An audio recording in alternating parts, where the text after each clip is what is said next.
Can you game a disability insurance policy's successive period of disability provisions?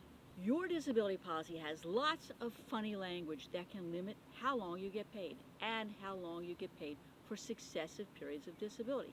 Let's talk about the situation where you separate periods of disability caused by the same or different medical condition and try to game the system. Does that work or doesn't it work? Let's find out. Did you know that many disability policies have a benefit period and successive periods of disability provisions that can limit how long your benefits are paid? The intersection between these two provisions can be crucial if you have a disabling condition that lasts longer than a benefit period. Can you go back to work and pay a premium and get another 12 months of benefits if you become disabled again? Let's find the answer out to that question. Now, each policy has different definitions, and we're going to talk about those provisions as found in an American Family Life Assurance policy that was the subject of a lawsuit in the case of Hintz versus American Family Life Assurance Company of Columbus. The definition of benefit period. Now, this policy defined benefit period as the maximum number of days after the elimination period, if any, for which you could be paid benefits for any one or successive periods of disability.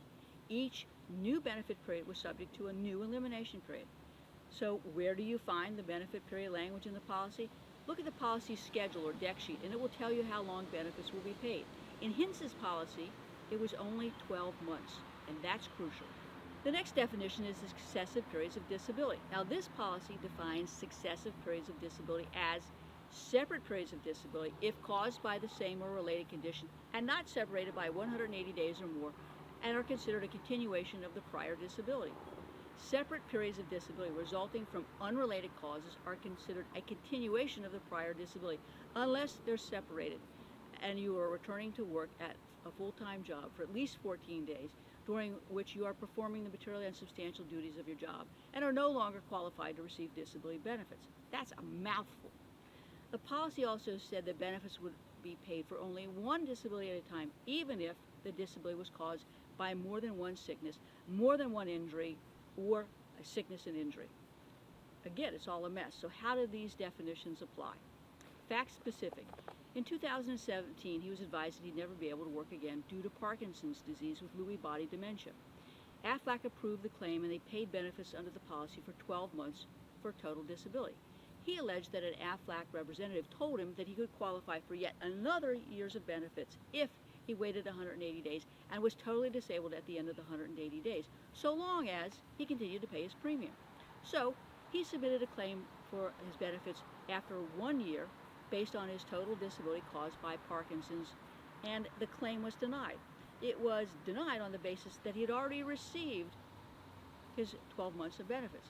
So Hintz didn't take no for an answer. He sued in federal court. What did the court say? Well, first off, they said that employers are not required to provide employee welfare benefits. They're free to provide as many or as few benefits as they wish. However, benefits have to be paid in accordance with the plan's written terms.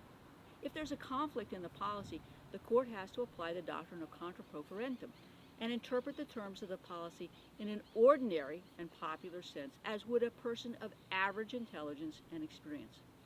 As a matter of course, the court will interpret any competing definitions or ambiguous definitions against the insurer.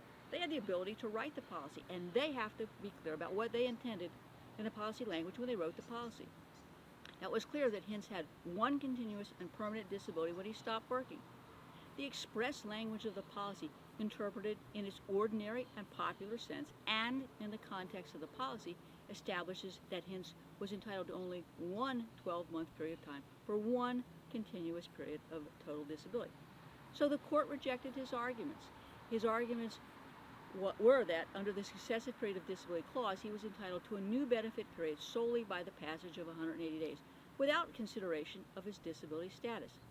His argument was that all he had to do was to wait 180 days, receive 12 months of benefits, wait another 180 days, receive another 12 months of benefits ad infinitum until his 70th birthday, at which time his benefits would stop.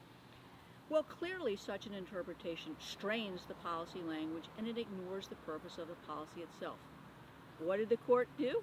The court ruled that separate periods of disability has to be separated by 180 days. It's not enough that 180 days elapsed when the underlying disability has continued. The court felt that there was nothing ambiguous in the policy, and it upheld the denial. While I feel sorry for his argument, in my view, tried to game the terms of the policy, and the court had it right this time. If you have a question about your policy, a la Hintz, or you have a question about a claims denial, or filing an appeal of a wrongfully denied claim, or suing the carrier in federal court, call my office immediately for a free consultation, 727-894-3188. Don't let the disability carrier rob you of your peace of mind.